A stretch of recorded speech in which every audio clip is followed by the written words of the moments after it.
This is your reminder that the BBC has yet to address the consistent transphobic leanings in its news coverage, and while the team behind Doctor Who is not connected to this in any way since this is a BBC-owned property, I'm going to keep pointing it out until the problem gets resolved. Links in a pinned comment below if you don't know what I'm talking about. I'll stop saying it when it stops being a problem.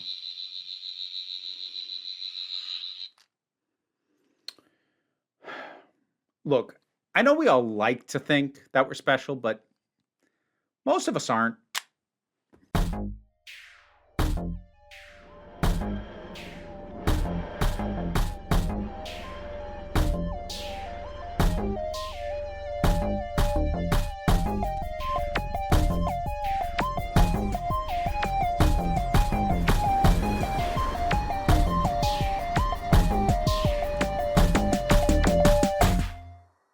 Hey there, folks.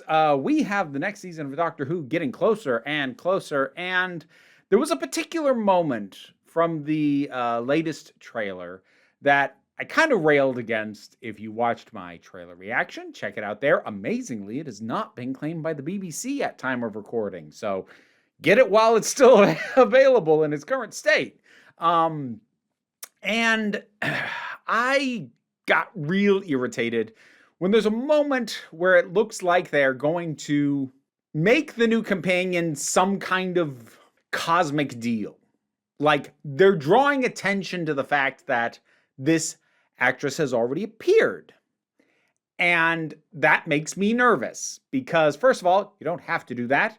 You haven't really drawn attention to it all the other times that it's happened in this show. Sometimes you have, but it's not necessary. You can get away with just bringing somebody back who's played somebody else before. The show's been doing it since the classic era. You don't have to draw attention to it. And the fact that they are drawing attention to it really makes me nervous that they're going to have it be some kind of special thing about her, some kind of innate connection she has with the Doctor. And I'm not thrilled by that idea.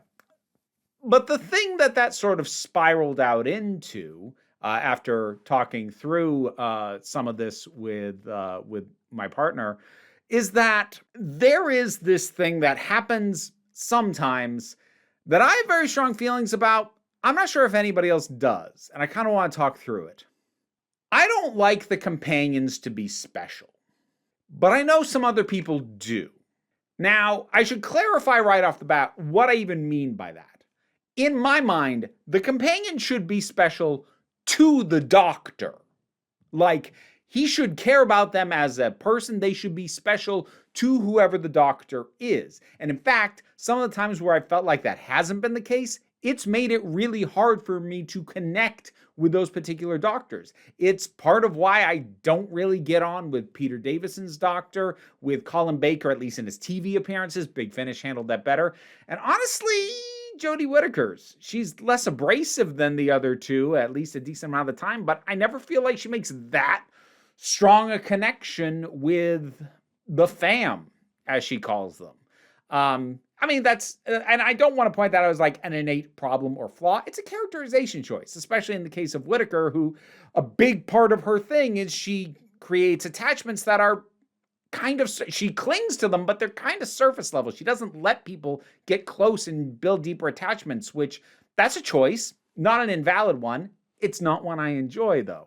But I'm not talking about whether or not they matter to the Doctor. In my mind, they should. They don't always, but they should. And that's not really what I want to talk about. I want to talk about when there's something about the companion that makes them, it just marks them out as somehow super special. Not just to the Doctor, but like to the narrative. Cosmically, almost. There's something about them that just makes them so special.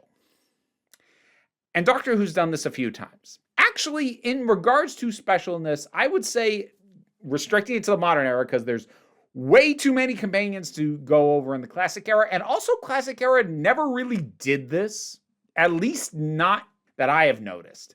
Modern era has done it a fair bit in kind of three different flavors, sort of levels of specialness. There is totally normal human being who gets to stay a totally normal human being throughout the story. There is starts out as a totally normal human being, but then something either happens to them or is revealed about them that makes them more than that. And then they start out as like a super special thing. And this usually has to do with tying them in to the mystery box or somehow making the companion themselves the mystery box element. I'll go through real quick to kind of parse out what I'm talking about. Starting out with Rose Tyler, totally normal human being. That is up until the season finale, because the whole bad wolf thing, yeah, she makes a choice to, open up the TARDIS console, but she didn't really know what was going to happen, and she certainly didn't plan to suddenly, magically become the most powerful thing in the story, if not briefly the universe, and the literal deus ex machina that solves the problem. She then goes back to being a perfectly normal human being, but she does have that little blip there. Martha, totally normal person, start to finish. Yes, at the end of series 3, she is kind of marked out as being particularly special because, she basically single-handedly saves the world. But this is kind of a big element for me when I'm talking about specialness. When I'm marking this out, it's innate specialness or specialness that happens to them. Because, like I said, with Rose, yes, she did choose to open up the TARDIS like that.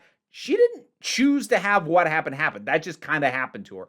Martha, yes, she is marked out as special and significant as she travels the world for a year spreading the word of the Doctor. But the thing is, she had to do that. That wasn't a thing that happened to her. That was a thing she had to actively choose to do and keep doing for a year. That's not marking her out as super special, blessed in some way that she had no agency over. That was her making a choice. Then there's Donna. Also starts out totally normal. But then we get a couple of early hints and later the payoff on the Dr. Donna thing, which does mark her out as particularly special and in some way kind of fated to have this happen, as just by the sheer coincidence of her being in the TARDIS when the Metacrisis Doctor happens and then getting zapped by Davros, something happened to her to make her super special, aka the Dr. Donna.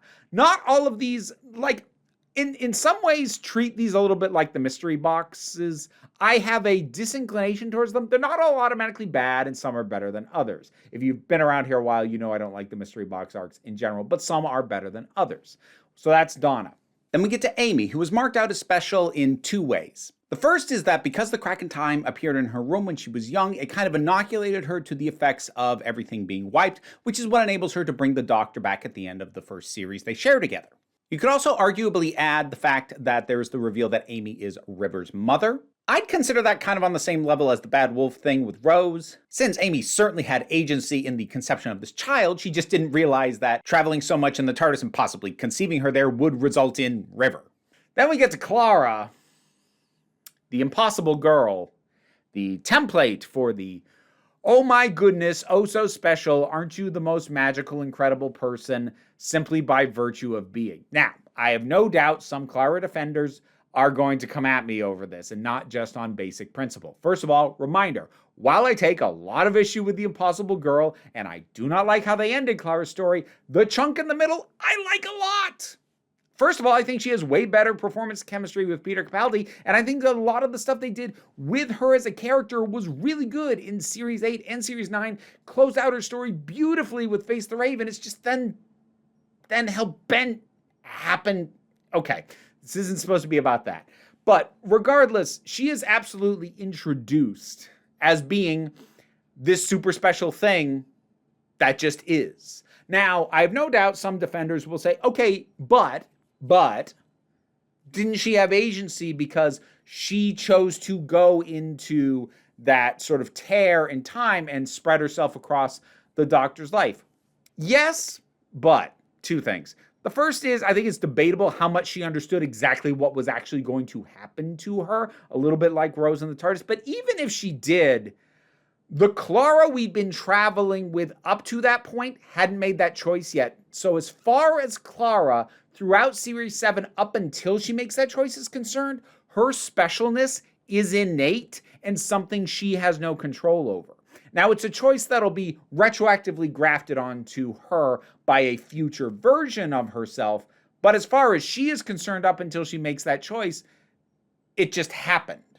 And even after she makes that choice, her own words kind of undermine the notion that she had agency in it, because she says, I'm Clara Oswald. I'm the impossible girl. I was born to save the Doctor. And as far as the narrative is concerned, she is just innately special until it decides that weird timey-wiminess means she kind of did it to herself. Certainly, it is the spirit of innately super special person, even if the specifics get a little bit twisty and in on themselves. Then we get to Bill. Bill's an ordinary person, start to finish. It's part of why I love her. Now, some people might point out, excuse me, at the very end of series 10, she becomes like an immortal water being. What do you mean she stays normal all the way through? Well, here's the thing about that. First of all, she has agency in that choice because Heather can just make her human again. She points that out. And Bill chooses not to have that happen. So Bill has agency in that choice. It's not a thing that just happens to her. And also, it doesn't make her cosmically important. That was another thing about Clara's thing. It didn't just make her important to the Doctor, it made her cosmically important because the show had also built up the cosmic significance of the Doctor, which is another thing I don't like when the show does, but I could make an entire separate video on just that and how I don't like the Doctor to be that universally important, but that would be too big a tangent to do here. If I'm ever going to do that, it needs to be its own dedicated video. Maybe I should have even done that first, but we're doing this right now. The thing is, because Clara became so incredibly important to the Doctor's history, and because the Doctor's history had been built up at that point as being core to the universe continuing to exist at all, she became universally significant. Bill only really becomes super special to one person, to Heather. That's not becoming massively narratively important. That's not becoming galactically or universally important. That's just getting a happy ending. Then we have the fam, and I'll also lump Dan in with the original three of Ryan, Graham, and Yaz.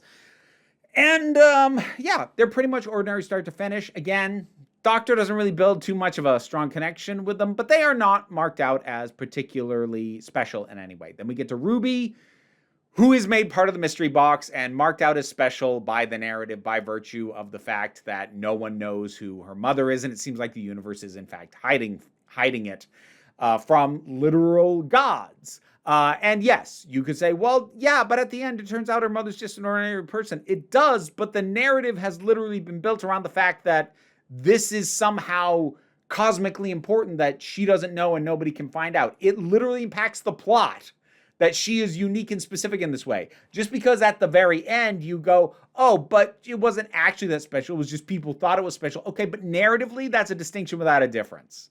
So I would lump Ruby in there as well. Now, I did technically leave some people out. Rory, he's ordinary. He's tied to Amy. Nardole, I barely count Nardole as a companion. I like Nardole, don't get me wrong, but like he doesn't even travel with them half the time, and he's absolutely secondary to Bill. Even if you count him as a companion, which for purposes of companion lists I do and will and have, but like he's certainly not the primary companion.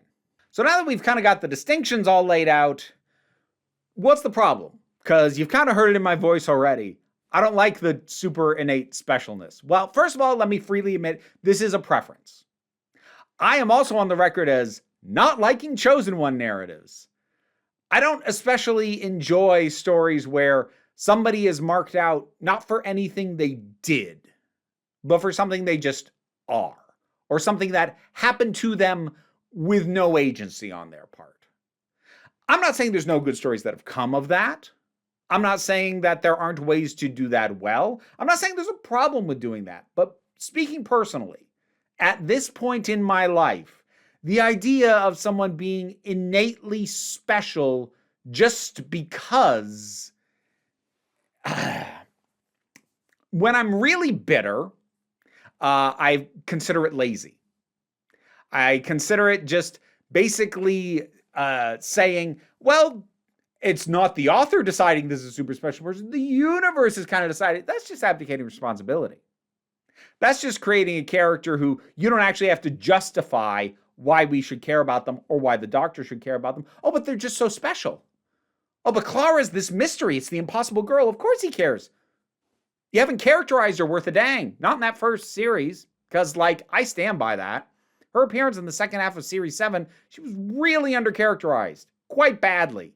Ruby got away from that a little bit better because there wasn't nearly as much emphasis on that. But, the payoff on that still seemed to not work for a heck of a lot of people.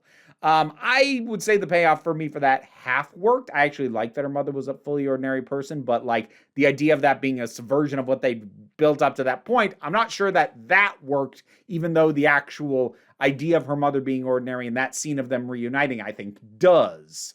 I'm at a point where I don't care too much to hear stories about people who just are amazing or are just designated amazing by fate, by bloodline, by a wizard. Somebody who's just special because the story said so. Nah, prove it. Prove it to me. And that's not to say that Chosen One stories or special companions don't ever justify that specialness, but at least for me as a viewer, you are immediately working at a deficit. Because you are telling me this person is super special, and I'm here going, I don't buy it. Not until you actually show that to me. Not until you demonstrate it, not by showing how special the universe considers them, but getting me invested in them as a person. Because otherwise, okay, it's just another Chosen One. I mean, this is part of one of the ways in which it is worth differentiating the companions who become special as opposed to the ones who start out that way. Because while I still won't say that I super enjoy the plot developments of things like Bad Wolf or the Dr. Donna, I will grant they don't bother me nearly as much as the Impossible Girl or the mysteries around Ruby that we started out with. Because by the time that kicked in, I did at least care about these characters. And that makes a big difference. In a lot of ways, designating somebody special the instant they show up feels like forcing it. It feels like insisting, oh, you have to care about this because they're super special. You couldn't have earned that. And when I have spent enough time with a character to actually form a bond with them before you do this thing of making them super special, that helps a little. I still don't love it, but it does help. But beyond just my general aversion to Chosen One narratives and people basically designated special by the plot, I just feel like the Doctor should be the most interesting person in the room. I just kind of feel that innately. And maybe not everybody agrees. And again, I'm not saying the Doctor shouldn't care about the companion. The Doctor absolutely should care about the companion. At least I think they should. And also, I don't have a problem with there being a mystery. I like the Doctor figuring stuff out, but they have not found a way to tie a mystery around a companion without elevating them to this almost mythical importance. Ooh, so mysterious, even the Doctor can't figure it out. That just kind of innately marks them out as somehow super special. And I think that especially, look, okay, minor tangent, because this could also be its own entire video. I have complained for a long time about a kind of a template for a companion that the show has largely been sticking to since the revival in 2005. But the thing is, most of the things I've pointed out as being recurrent things have been broken at least once or twice over the course of this revival and now the new era that we're in. Except for one thing. The companions, or at least the primary companion, is always still from contemporary Earth. And if you know classic era especially, that's real weird. Because not only were a lot of them not, I actually think most of them weren't on that show. But now that's literally all we've had. The only exception at all is Nardole, and I've already talked about how he is a secondary companion at most. So one of the things that keeps getting argued to me about why it has to be that way, and I don't agree, but again, that could be its own entire video. One of the things that keeps getting argued to me is oh, but they have to be from contemporary Earth because that's the way that the audience better relates to the Doctor. That's, the person with the same understanding as the audience. Okay, first of all, Not everyone's going to have the same base of knowledge as someone from England. Like, they're just not. That's very presumptuous of you to do. But even moving beyond that, I relate to the Doctor just fine. I absolutely understand why we started that way. In 2005, when we came back, why we had an ordinary young person like Rose, because yeah, you were introducing an entire generation to this concept effectively for the first time. You needed someone who they could relate to. Show has been going on for it'll be 20 years of the revival era later this year. We get it. You don't still need the crutch. But the thing is, if that is the point, if the point is to give us an ordinary person's perspective on the Doctor and the events and space and aliens, well, this making them super special is counterproductive to that. It's not even a goal I agree with, but if that's the goal, then what are you doing? You know what it is? At times it feels like power creep. Like, how do we make this particular companion more special than the others? Now, I'm not saying that happens with every single one, but it does feel like that sometimes.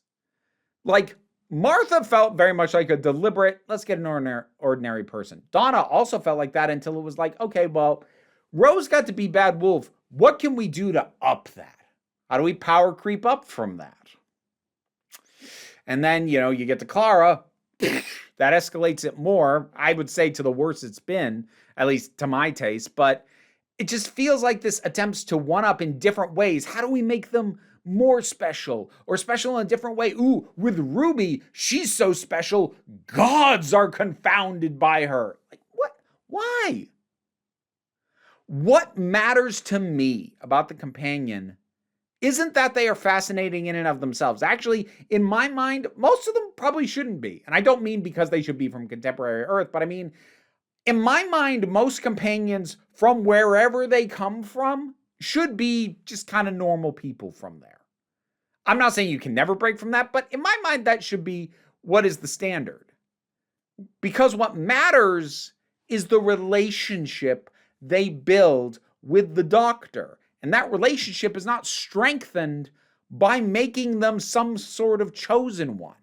I would say that that relationship is actually hurt by that. Because suddenly the Doctor is viewing them as a puzzle to solve, or like, this weird thing to try and figure out, and not relating to them as a person. I think that's a big part of why I think Matt Smith's chemistry with Jenna Coleman for the 11th Doctor and Clara is nowhere near as good as 12 and Clara, because he wasn't relating to her as a person. He was viewing her as a mystery. So this general elevation and attempt to tie mysteries around the companion, again, I understand the instinct to a certain degree. I understand trying it out a few times, but like, we've tried it a few times. And I at least don't think that it has paid off particularly well. Now, maybe with this new season, maybe it's kind of a fake out for the trailer. Not to say that it's not going to come up at all, but maybe it's not nearly as big a deal as the trailer makes it seem. Maybe it's going to be like the butterfly effect thing, which was in the trailer for the first season, and I hated that moment, and it was basically just a throwaway joke, ultimately. So it didn't really matter. Maybe this is going to be something like that. Maybe he'll point this out, and he'll be like, "You're not secretly a god of sand and death, are you?" And she'll be like, "No." And like, "Okay, just checking," then they never bring it up again. Maybe it'll be like that, in which case I'm making a mountain out of a molehill, but this is my job. Sometimes my job entails overanalyzing stuff. I went on for almost 8 minutes when they first debuted the logo redesign for Jodie Whittaker's era. I can spin some nonsense. But the thing is, I'm not just doing this to fill time. It's a chance for me to talk about my general kind of thought and approach and philosophy to the companions, and when they work for me better than other times. Now, like, how special a companion is not the end-all be-all metric of whether or not I like them, but it certainly has impacted things. And when it has shown up, it's generally impacted them negatively, especially the more prominent it is. So I'm hoping this is going to turn out to be a throwaway thing with the new companion, because just give me someone the Doctor bonds with. That's all I want. And when you just keep trying to give reasons as to why this person is super special aside from the adventures that they are taking. It's a hat on a hat. I don't need it. And it's kind of distracting. But that's me. I have no doubt a lot of folks are going to disagree with me in the comments, and probably not just the Clara stans this time, because I know they don't like me. But regardless, whatever your thoughts are on this, on companions, on making companions super special one way or another, whatever your thoughts are, drop something down in the comments. Let's talk about it. Let's rev each other up for the upcoming season, shall we? Patreon's what pays the bills and enables me to do this as my living, even if you can't help me out that way. Like, share, subscribe. Don't know why I did it with that cadence, but that's what we get this time. The YouTube stuff. You know the YouTube stuff. It helps, and I appreciate it. But don't worry too much about it. What I really want you to remember is that you are beautiful, you are valid, and you are loved. You are the council. I am just running the meetings, and until next time, this council is adjourned.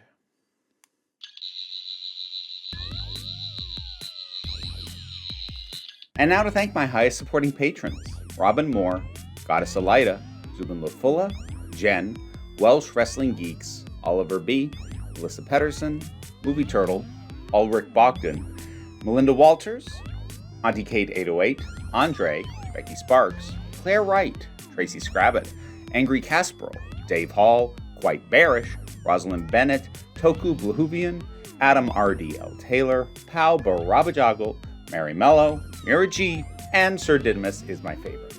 If you want to help me ensure that I can keep these guys fed, as well as the other animals and strange creatures that sometimes occupy my house, check out the rewards on the Patreon. Yeah, hello to you too. Bless you.